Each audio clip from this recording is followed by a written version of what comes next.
welcome to another series of Lunch and Learn webinar with WhyMaker. We are so excited to have you here with us today. My name is Alejandra, I'm your host, and today we have a very special guest. We're diving into sustainability-driven STEM education with our wonderful partner, 3DuxDesign, a company that is a leader on hands-on project-based learning using recycled materials. Their cardboard construction system and renewable energy kits make STEM engaging, creative, and impactful. We are honored to have Marcy Klein, founder of 3DuxDesign, here with us today to share her mission, her innovative products, and how they're shaping the greener future through STEM. Marcy, thank you so much for joining us. We can't wait to hear from you. And a quick note, we will be having a Q&A session at the end, so drop your questions in the chat and as we go. And now, without further ado, Marcy, let's get started. The floor is all yours.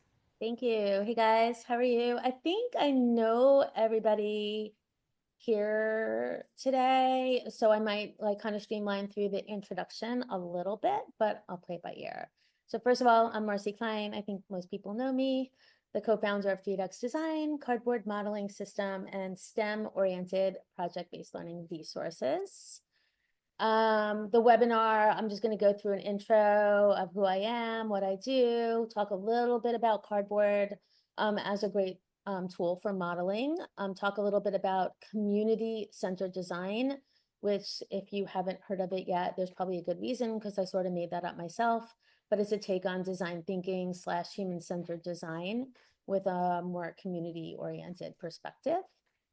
Talk a little bit about 3Dux products, some of our newer products, and then some resources in terms of leveling up our products and projects with technology and with a sustainability flair in mind, and open up to Q&A at the end.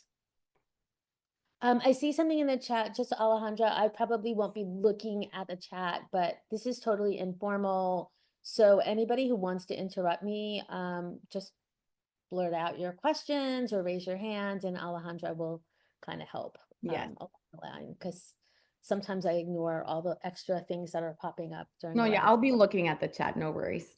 Awesome. So if you don't know our roots, I am on the left, Marcy. I was a pediatrician for many years before co-founding 3DuxDesign with my kids.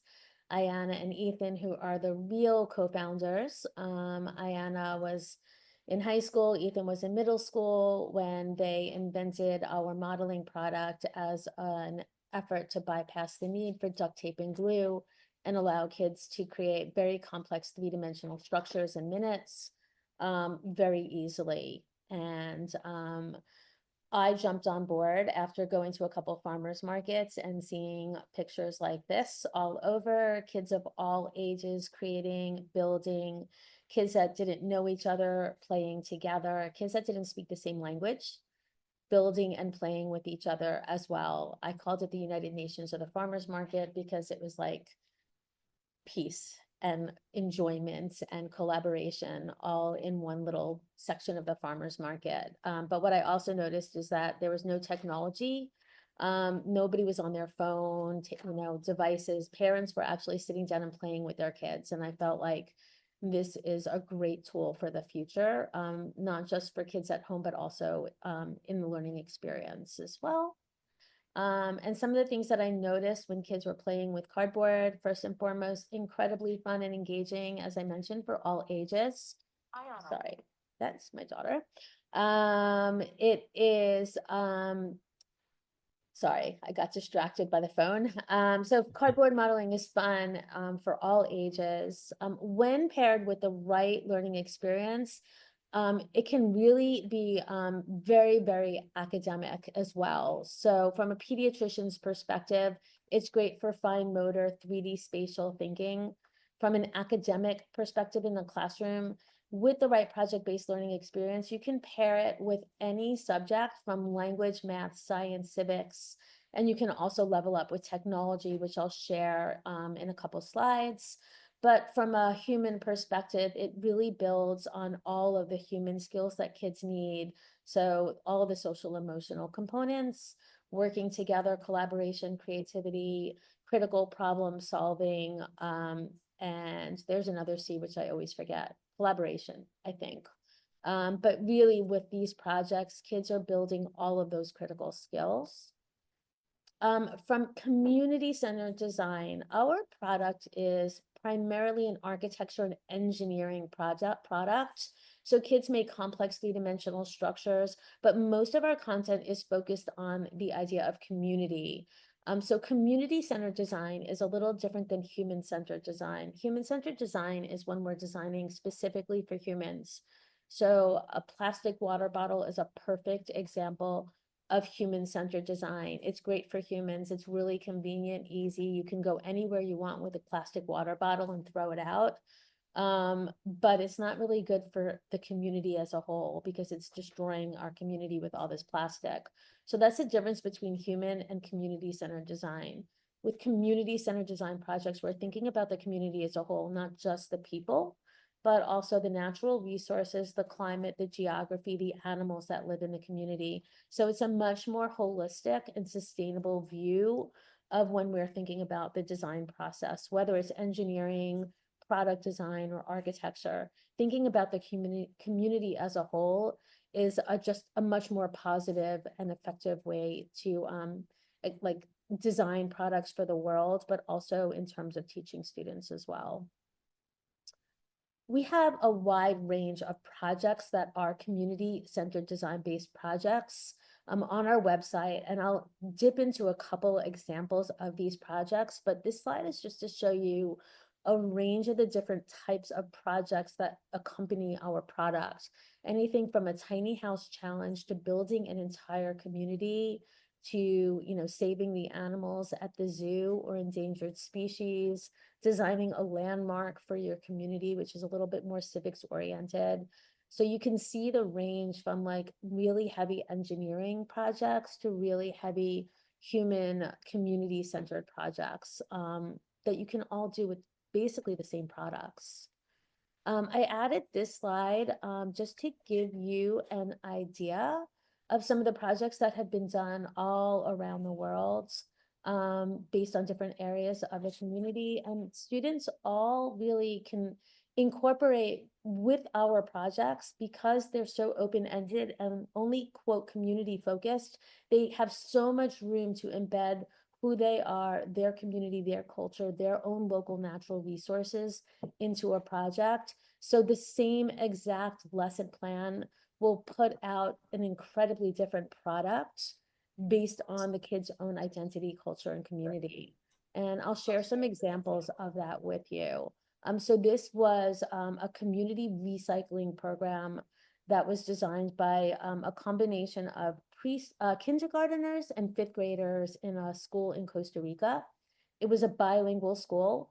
So the kindergarteners were understanding their community, and they actually used recycled cardboard with our connectors and created their community out of cardboard and set it up. And then they worked with the fifth graders afterwards to problem solve. And they discovered in their community that there really wasn't a good recycling program there. So they actually took the initiative to come up with a problem in their community and design a solution. So the fifth graders took the kindergartners project and created this whole recycling program based on their project. So it was a great way to incorporate multiple subject areas and multiple grades in a common project. And then they presented it to their entire school. Here's an example of our tiny house challenge where students have a specific area constraint with which to work, a certain height for their tiny homes, and they have to come up with space-saving innovations for their tiny home. But they can also incorporate parts of their own local culture and their community in it as well. The classic tiny house challenge that we have is a little bit more heavy in math. So they're building their tiny home, and then they have to measure their surface areas of all the components of their home and calculate how much it would cost to actually build their home. We have our own ruler system that allows kids to convert the scale of their tiny home to the scale of a real world home that they might build. So there's a lot of scale, perspective, multiplication, obviously financial literacy in terms of calculating costs and laying out their home and then building those presentation skills when they create a presentation for it. Here's a slightly different version of our tiny home challenge, which is what we call with cultural connections. So in this case, they're doing the same project, but they're designing a tiny home for specifically their community based on the culture and the natural resources in their community. So you could see some examples of this. On the bottom left, the one with the yellow perimeter, that was a tiny home in New York City. It was actually an apartment, and it was a 2-bedroom apartment. And I don't know if you can tell from the picture, but in this case, the mom, the dad, and the actual builder of this little apartment was the kid in the room with the parents. And that's because the newborn got their own room because the newborn was crying so much that the kid couldn't sleep in there. So you can see how like they're adapting and they're using like their own personal experience and they're incorporating it into their builds. Whereas the two pictures on the right are an example of a tiny home built in Thailand on a riverfront property. And you can see that just based on the texture that they created, it's a house built out of bamboo. It's on stilts because of the rising and lowering riverfront, the water levels. And they have a little boat in the front of their home because that's their means of transportation. And that's actually how they get to and from their floating local market. So much of their culture comes out of these projects as they're building. I'm going to share with you another example of how a class in Bridgeport designs. This was actually our landmark project. So they were designing a landmark for their community based on who they are. Let me lower the volume to that. Okay, that's better. So in this case, they built a food court, I see.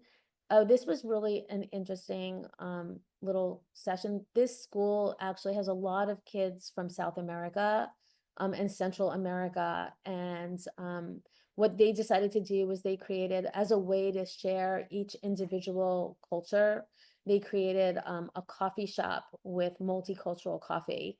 So there was like Colombian coffee and Ecuadorian coffee and Costa Rican coffee within the little coffee shop because they felt like it was really important to, like show the differences within, like South America is not and Central America is not just like one big place. Each individual country has its own cultures. So they created their community center to represent everybody in their community. So that was kind of neat.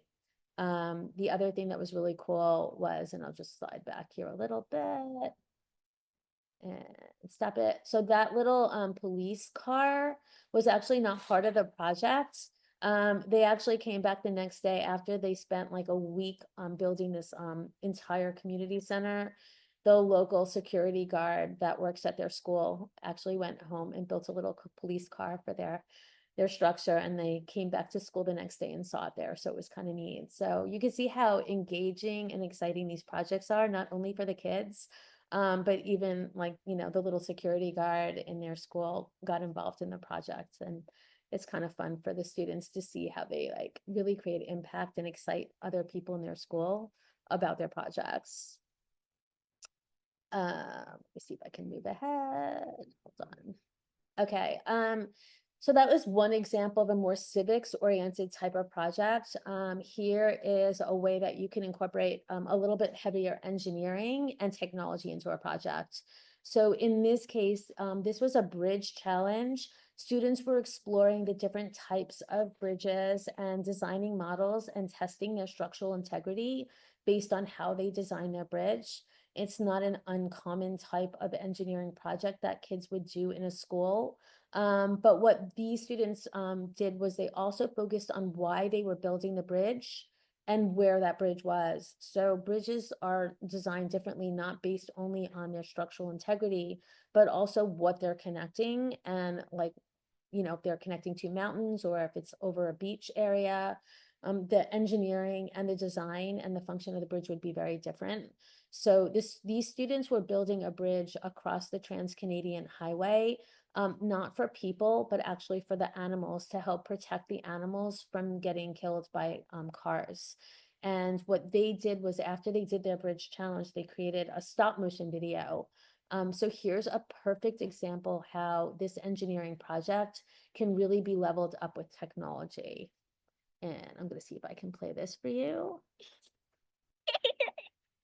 So the students did this stop motion video using their model. So they used iMovie stop motion video app, and they basically set the cardboard modeling system up as a scene and a backdrop for their story. I wasn't there at the time, but I think that stop motion, even though it was only 15 seconds long, took them about 45 minutes to make. So you can see how when students are building a project, it doesn't just end at the end of the project, but you can use that project and incorporate creative storytelling and technology to level up the project as well.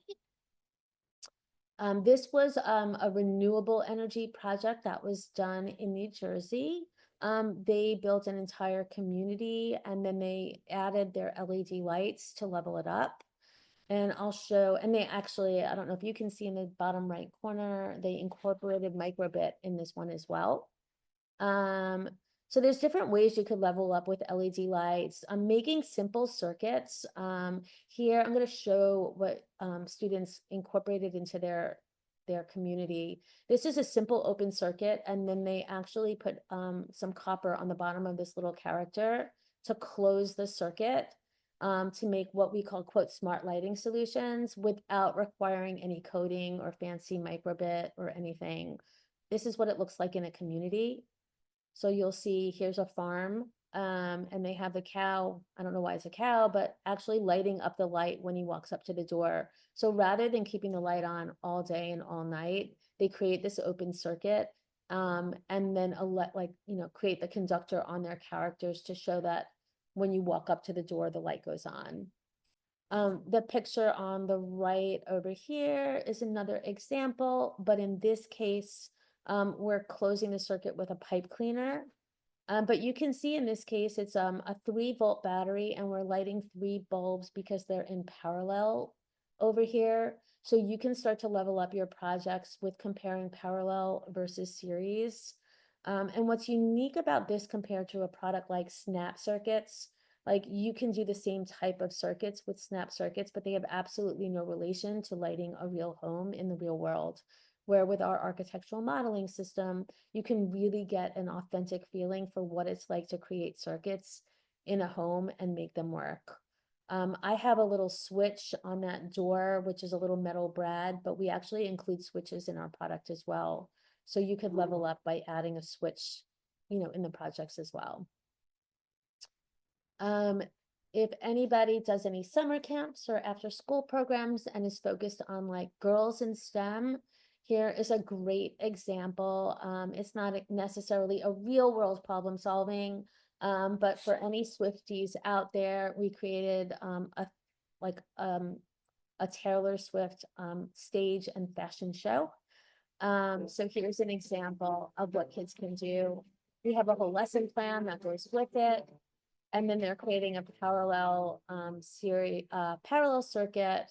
And you can see that by controlling it with their finger, with copper around their finger, they can light up all different lights.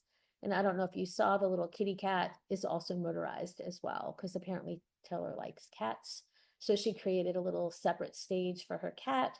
So lots of opportunity to play around with circuits, as well as motorized characters, and an activity that would be highly engaging for certain groups of kids.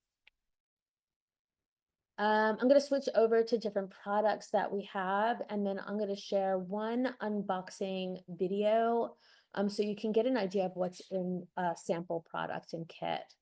So here's the range of different products. The top row is basically open-ended bulk materials for different classes. Everyone starts with the GoBox classroom kit on the left, which is where all the connectors and cardboard are.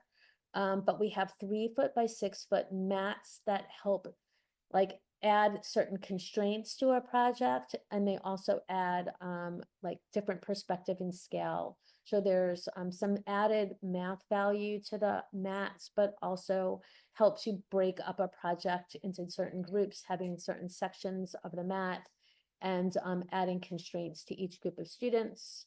We have add-on kits with LED lights, with wind and solar power, with little bots. And then we also, on the bottom row, have some personalized types of kits for very specific projects as well. So a wide range of products. Products that we, what I call, play well with. These are great product mashups. So with 3DuxDesign, we make the stationary 3D complex structures, make do, have screws to allow you to make things move a little bit. Strawbees is a great mashup with our product. Any robot will work with our product, but in particular, we like Sparrow Indie for the littles, and KaiBot is great because it works really well with our scale. But again, any robot, Ozabot, or I know WhyMaker uses, I forget the name of it, the orange one works really well as well with our product. Microbit is a great way to add on a little bit of coding to projects.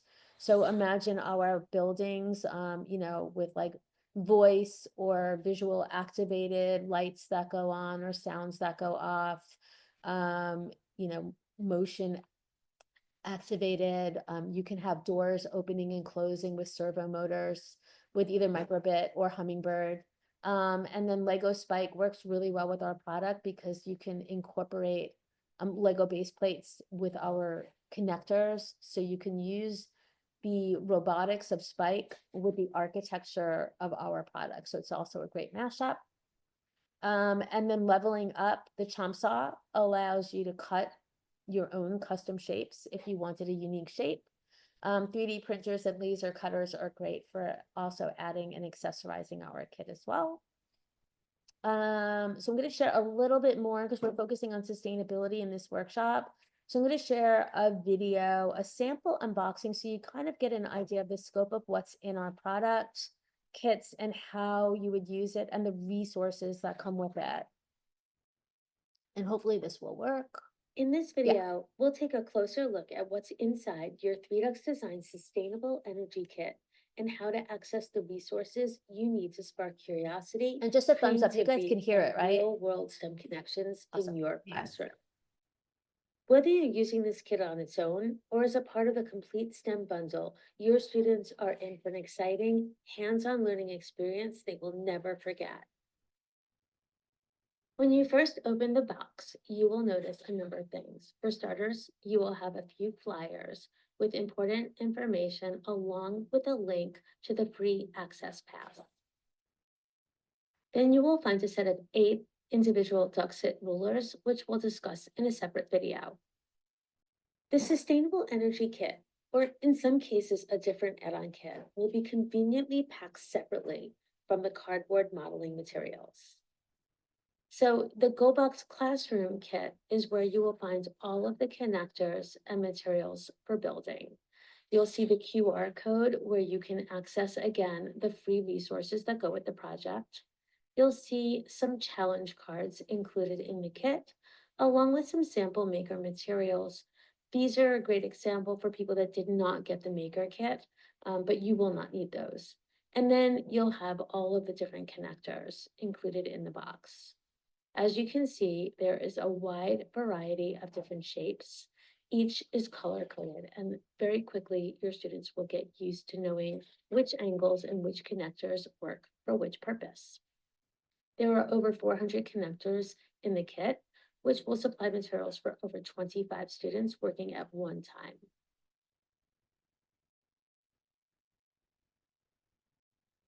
Next, you will find 40 sheets of geometric cardboard shapes with a total of over 500 actual pieces.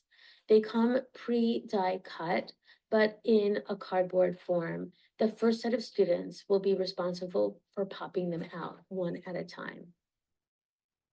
It's important to note that while there are 40 sheets in total, there's actually 4 different types of sheets with different shapes on them. So each team of students should receive 4 sheets, each one looking different.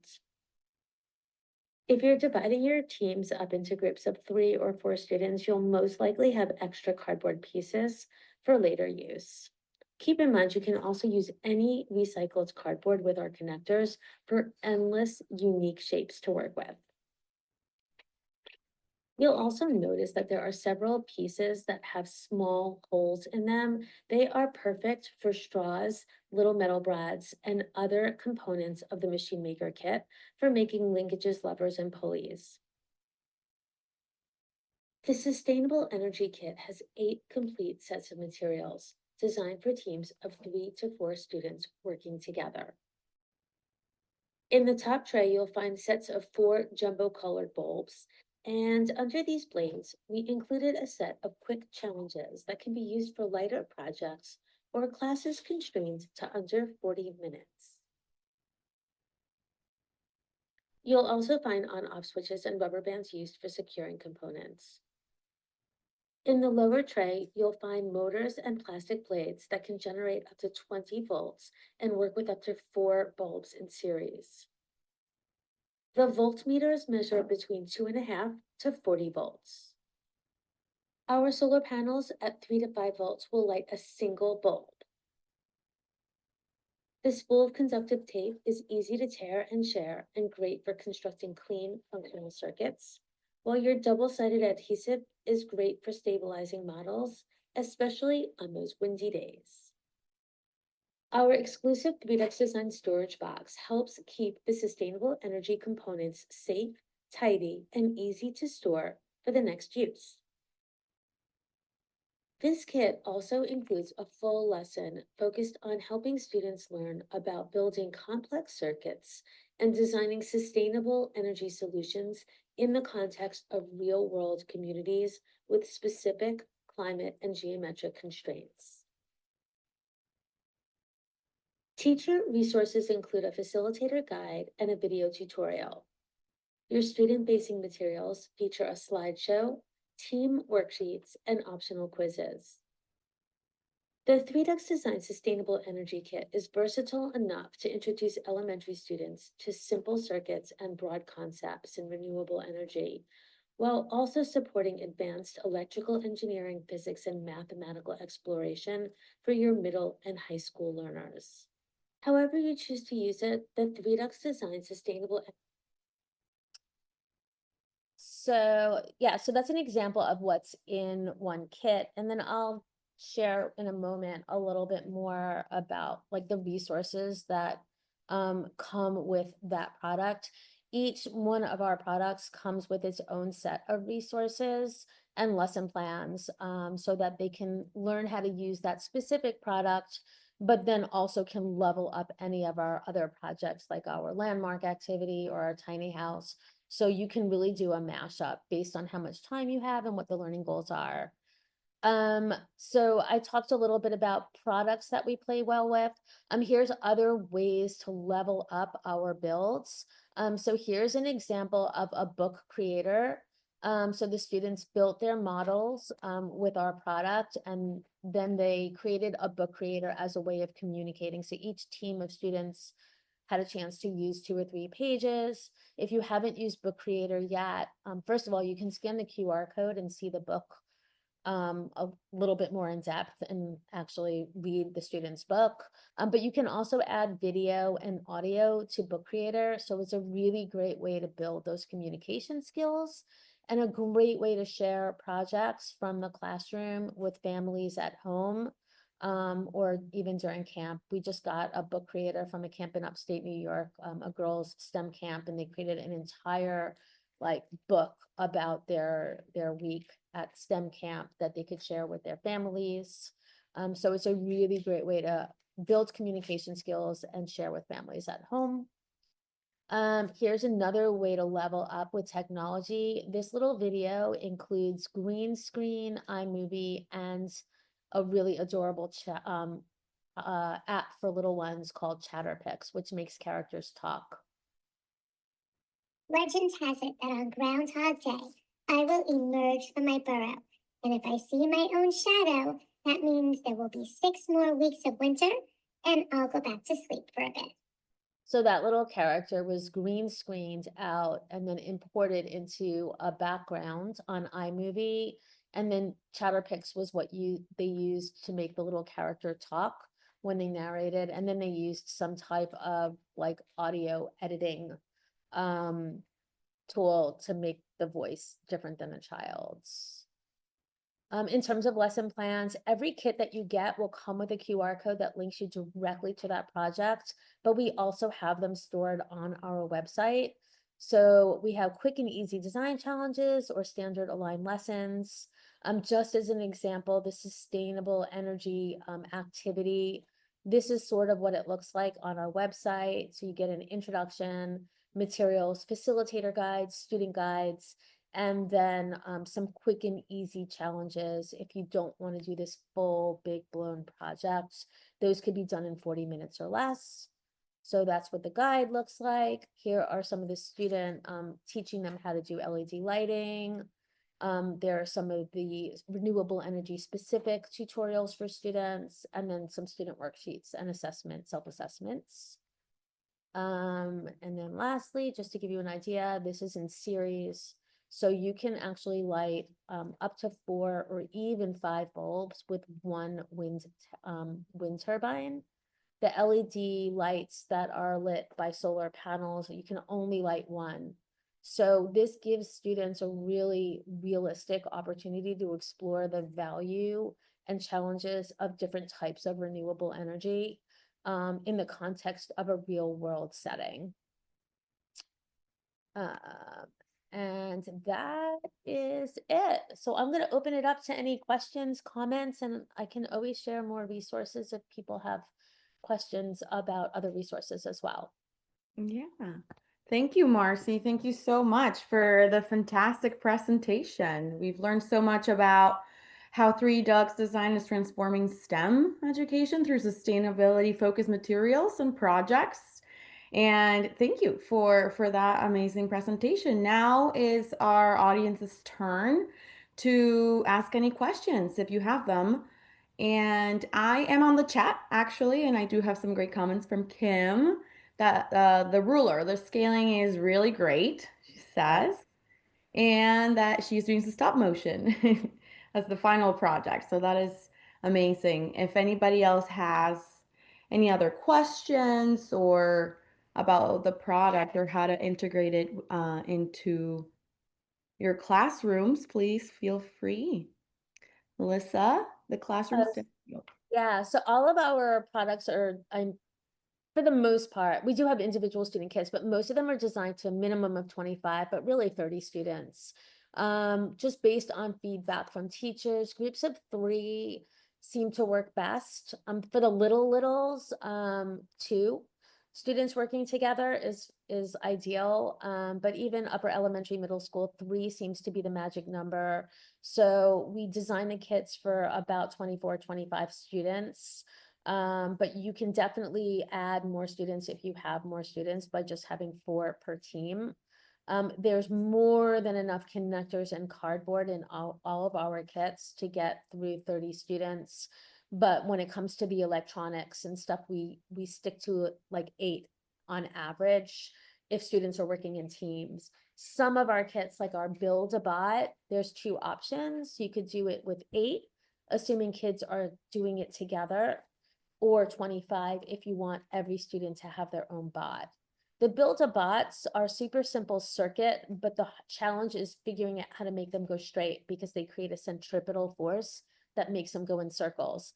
So it might seem like not enough material for groups of 3 to have one little bot, but the idea behind it is like working together and redesigning it over and over and over again to understand the balancing forces between mass, center of gravity, centripetal force, and friction. So there is a lot of team building component to that Build-A-Bot activity. Perfect. Paige says they work in groups of 4, so I think that is perfect. Yeah. Yeah, whatever you're comfortable typically working with in the classroom would work with our projects as well. them we have like team roles. So we've been working on this zoo pilot for the last few months with a number of schools. And I actually came into one local school to observe. And I did notice at the beginning of the projects, like without specific roles, the teams, like the kids just weren't sure what to do, but if you give them a little card, like with their role, so we have like an architect, we have an engineer, we have a communications person, and then we have the researcher. That really helps each student understand what their role is in the project and gets them off started much faster. So we do have those like task cards on our website. If anyone wants those, I can always direct you to how to get them. They're fun because they look like little, you can print them up on literally on a piece of paper and hand them out, but then everybody feels like they have a specific role. Nice. Anybody else have any more questions and or comments? I'm too lazy to type it. I'm just gonna ask it. Yeah, go please. ahead. When on the sustainability kit with the propellers, the fans for the and those are generators or motors? They're actually, they're kind of both, I think. And like Oh. you're already going above my like electrical engineering skill set, but they generate, so I think they're motor, I guess, I don't. So how wouldn't- so do you have to turn the propeller to make it work? So then it's a generator. Yeah, there's two ways. It's generating the electricity to go. If you blow on the propeller and it goes around, that, right? It's not, a motor would be fueled by like maybe a battery and Well, the light up the interesting thing lights. about them is that they do actually do both. Oh, So okay. I've never seen you both there. can, yeah, we have these made for us directly. So actually Paige is holding one up. The wires are super thick, which Oh, okay. prevents kids from pulling them out. And you Yeah. can see the tips of the wire. There's a lot of exposed lead. And that's because we don't do soldering. Right. We use conductive tape or alligator clips. So there's a Right. lot of exposed lead so that even little kids without the great fine motor can really create a positive contact. Because Okay. that could be annoying with some of like the commercially bought ones that have like almost no exposed Yeah. lead. You have to like either bite off the A plastic. lot of the broken ones I have are those. Yeah, exactly. Sitting in a pile. But what we've used the wind turbines for, we use it with a blow dryer typically. And the fun part of the project is where they might have created the entire circuit great. If they didn't design their wind turbine structure appropriately, the wind turbine structure falls over. So then they have to go back to the drawing board and redesign their structure so that it doesn't blow over in the winds, which is a really good practical real world example of why you don't put these windmills on the top of your house. And they're next to them. So it like really explains to kids like, wow, that's why there's windmills here and homes are over here. But it will generate the power to light up to 20 volts worth of LED bulbs. But we've also reverse engineered it. So we've hooked up the generator slash motor to a 9-volt battery, which Oh, wow. is the movement of the fan. That's amazing. Right environment. Our solar panels are a little small, but if you were to buy a 5-inch by 5-inch bigger solar panel on Amazon, Mhm. I've actually gone to events and used a lamp and made my wind turbine spin with the solar power only. So I reverse engineered it. So you could imagine like kids in Yeah. designing a playground and wanting a fan for people that get hot. So Mm. why not convert the natural sun through a solar panel into a fan for people that are hot at the park? So that's the value of giving kids pieces and not giving them something like a kiwi crate that like you can only do one thing with it. And Right, exactly. it does the same thing. And everybody winds up with a windmill at the end. And there's like, it's great for teaching kids how to follow instructions, but they're not being creative. Like all Right. they're doing is literally following the instructions and building. And if they look around the room, every kid has the same thing. In our product, because we are loose, we teach them how to do the engineering, but we don't tell them what to do with it.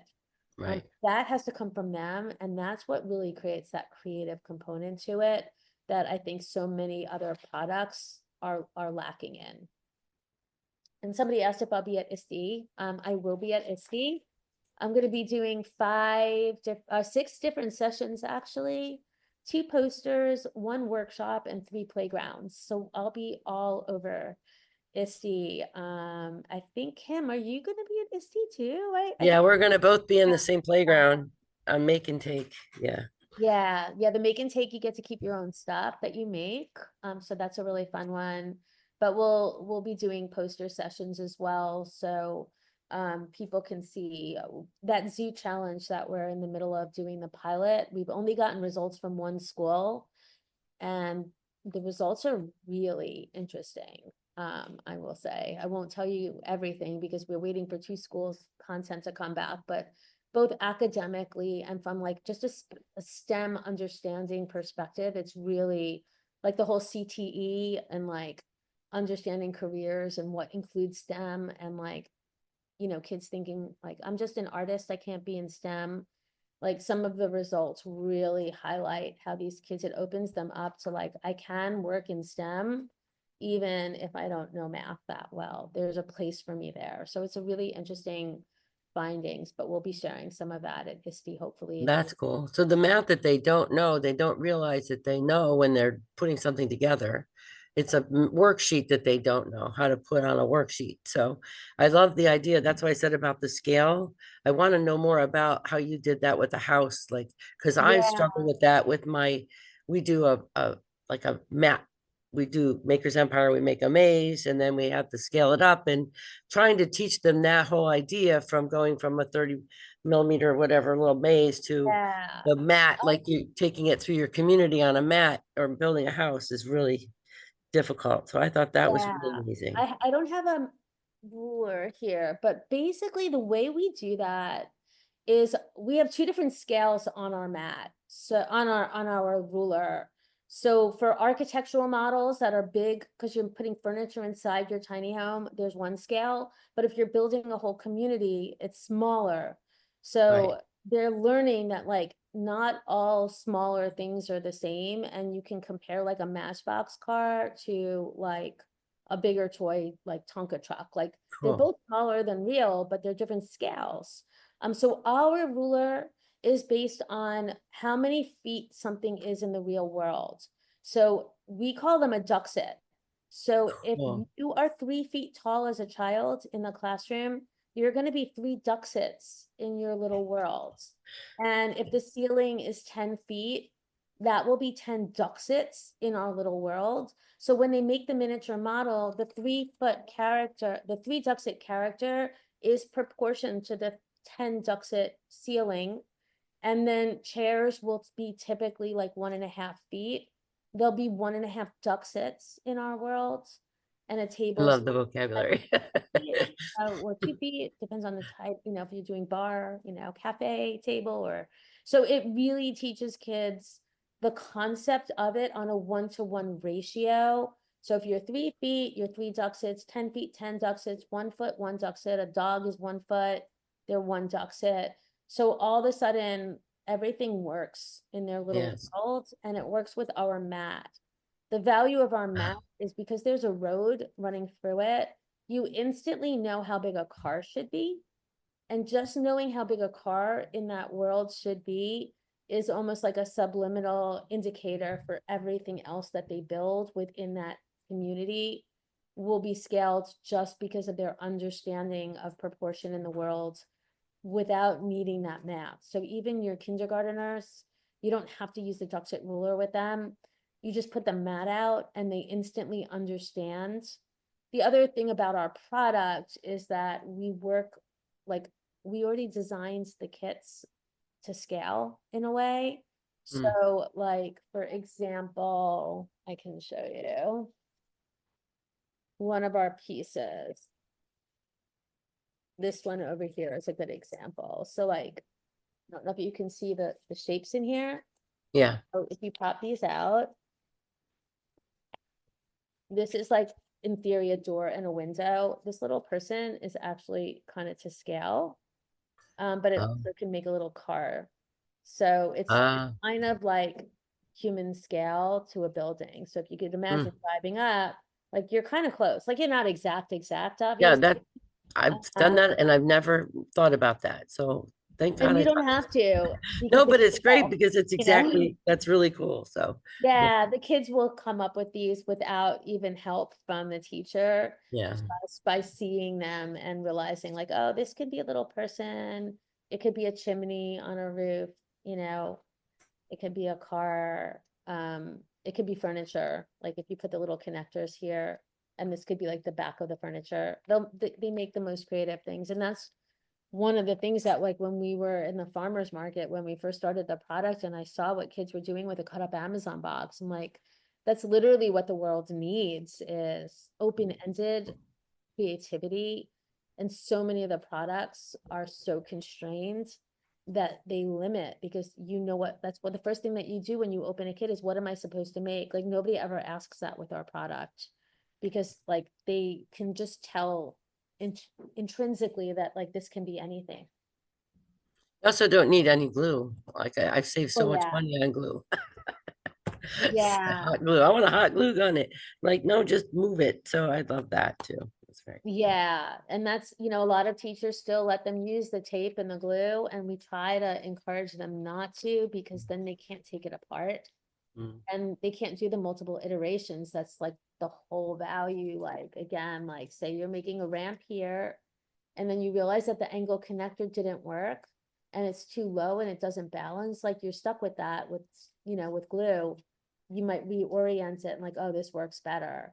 So it really helps them with that engineering design process and the multiple iterations. Amazing. I love this incredible discussion, everyone. And yeah, a huge thank you for everybody who asked great questions. We hope this webinar gave you new ideas on how to bring sustainability and STEM into your classrooms. We are very excited to have 3Dux products now on our website. So if you're interested in going there, you can always go onto our website, also 3Ducks. Before we wrap up, though, I do want to encourage everyone, if you don't already, follow 3Ducks on social media. It's at 3DuxDesign and also WhyMaker at WhyMaker for more STEM inspiration.